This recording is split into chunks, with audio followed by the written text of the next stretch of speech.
Home team weather, it is very nice this afternoon. Low humidity and not too bad temperature-wise. 80 in Tuscaloosa, still 68 over in Haleyville. But how long is this nice air going to stick around? And how about your weekend forecast? Weather is straight ahead. And a shakeup in the search for the next Tuscaloosa County Superintendent. Find out who is dropping out. Plus, a number of big-name acts are coming to Tuscaloosa's amphitheater this year. We will check in with amphitheater officials to see what makes Tuscaloosa so attractive to these big names. Hello there and happy Friday. I'm Lynn Brooks. Terry Brewer has the night off. A nice start to your weekend out there. Lots of people right now making plans for the weekend. The question, though, what type of weather are we going to see this weekend? Let's check in now with Chief Meteorologist Richard Scott. Happy Friday, Richard. Hey, Lynn, good Friday afternoon to you. Got some good news for that weekend forecast. In fact, no rain to talk about. All the rain we dealt with yesterday and early this morning. Hey, it's out here now, and sunshine making a return. Still some cloud cover across Tennessee Valley, and it is cooler to the north. 69 right now, most of shows, so some cooler temperatures, some of our northern counties. 80 Tuscaloosa, 82 in Evergreen, and again across the southern counties. Still warm this afternoon. 86 Hattiesburg, 83 over Macomb, Mississippi. And here's that weekend forecast, low humidity. Hey, going to be perfect out there on Saturday. Now, as we go into Sunday, starts to get hot again, around 90 for an afternoon high. Plenty of sun through your weekend plans, but what about the chance of rain? We have some thunderstorms to talk about next week. Your forecast is coming up. New at 5 tonight, a sign of recovery in the heart of Tuscaloosa's Tornado Alley. Demolition crews knocked down CVS Pharmacy on McFarland Boulevard today. It was in the path of the April 27th tornado and took a direct hit. Since then, a small CVS mobile unit has been sitting there near the property for customers to get their prescriptions. Tuscaloosa businessman Stan Pate owns that property and has gone on record saying there are plans to build a new CVS pharmacy in that exact location. WVUA covering Pickens County tonight, where the town of Gordo has just kicked off Mule Days. You know, you've seen me on that mule and that commercial. This is what it's all about, folks. This year marks the 26th annual Mule Day and Chicken Fest. The streets packed with vendors, tractors, antique cars, and people from all across our area. There's also beef, chicken, and chocolate competitions. So a lot of fun for the whole family. And if you look closely, you may even find some unusual things like fried gator on a stick. That's what Richard Scott likes to have. And if you can't make it out there tonight, all the fun continues for you tomorrow. This week, 3 more big names have been announced for Tuscaloosa's amphitheater. So far, the season has been a diverse array of acts, from Ringo Starr to Merle Haggard. Director Wendy Riggs told us the amphitheater has developed a good reputation, and that's helping to attract bigger names. Riggs says the amphitheater staff has worked hard to treat performers and their crews well. She says they have 17 acts booked, and there are several more they're close to signing. Riggs says her crew takes great effort to make sure the entertainers have what they need while they are here. You need me to get you something, you're so-and-so sick, let's get you to the hospital. You need some medicine, let's get you over to the drugstore, pick up your stuff. Because they're on the road. They go into all these towns, they don't know anybody, so we try to treat them like they're our guests or like they're our family. And everybody on our staff does that. A look now at some of the upcoming concerts at the amphitheater. Daughtry takes the stage June 16th. Ringo Starr kicks off the July 4th weekend. Merle Haggard, B.B. King, Chicago, and Kool and the Gang in August. Kelly Clarkson is on deck for September. And you can get more information on our website, WVUATV.com. Click numbers and links. On your home team Crime Watch this evening, a former Tuscaloosa police officer charged with civil rights violations. The charges are in connection with a case involving an alleged sexual assault of a Tuscaloosa woman.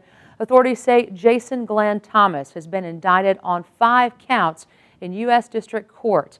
According to the indictment, Thomas violated the victim's constitutional rights by sexually assaulting her in March of 2011.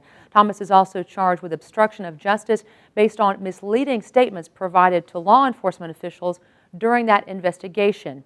If convicted, Thomas faces a maximum sentence of life in prison and a fine of more than $1 million.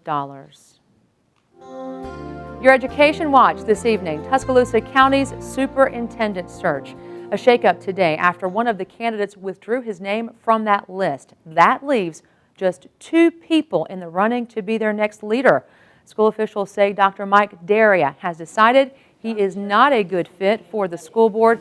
That leaves on Oconee County, Georgia School Superintendent John Jackson and Cherokee County, Alabama School Superintendent Brian Johnson.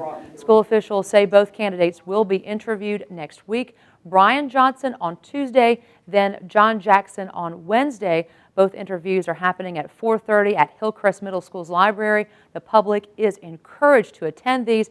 After those interviews, there will be a meet and greet session. Today marks the official beginning of hurricane season, and state and federal leaders want Americans to be ready. Even though the season officially started today, there have already been 2 named storms. As we've reported, state officials want Alabama's coastal communities to make decisions to evacuate as far as 2 days ahead of the hurricane threat. That is compared to the 24 to 36-hour window in years past. Officials are hoping this gives residents more time to get away if a major storm were to threaten the Gulf of Mexico. Your rod and reel. Hop in that boat. Let's go fishing. Red snapper season officially opened in Alabama today. Alabama marine resource officials say with snapper season and brown shrimping season opening this week, Alabama waters will be very busy. Last year, Gulf fishermen said anglers were catching snappers weighing in between 12 to 15 pounds. Due to the warmer weather, shrimping season opened 2 weeks earlier than usual. Let's hit the water. On your Money Watch tonight, interest on student loans. On July 1st, more than 7 million students with federal loans may soon see their interest rate double. Right now, the current rate is 3.4%.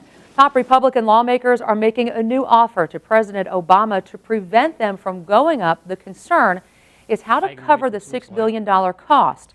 Lawmakers are offering a collection of savings to pay the cost, including making it harder for some states to collect Medicaid reimbursements from the federal government. A disappointing jobs report sinks the markets and puts the economy on stage on the campaign trail. What does this mean for struggling job seekers? Karen Kafa has the details now from Washington.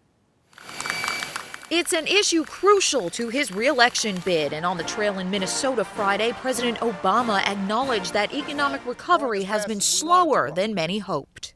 Our businesses have created almost 4.3 million new jobs over the last 27 months, but as we learned in today's jobs report, we're still not creating them as fast as we want.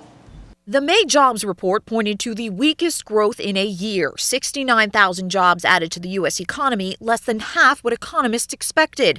The unemployment rate ticked up 0.1 of a percentage point to 8.2. Job creation numbers for March and April were revised downward. There's no question that at this juncture, what we really need to jumpstart the economy is starting to see job creation in the 150 to 200,000. There are just 5 employment reports left before November's election. Mitt Romney called Friday's numbers devastating. Other Republicans pounced too. And it's clear that the policies that we've seen are not working. There were some bright spots. The healthcare, retail, and hospitality sectors added jobs, and 642,000 Americans re-entered the labor force. But the report sent stocks tumbling with concerns about consumer spending. Roughly 12.7 million Americans remain without work, more than 5 million unemployed for 6 months or more. For WVUA News, I'm Karen Kafa in Washington. President Obama says the economy still faces several big issues like the economic crisis in Europe, and higher gas prices have hurt families.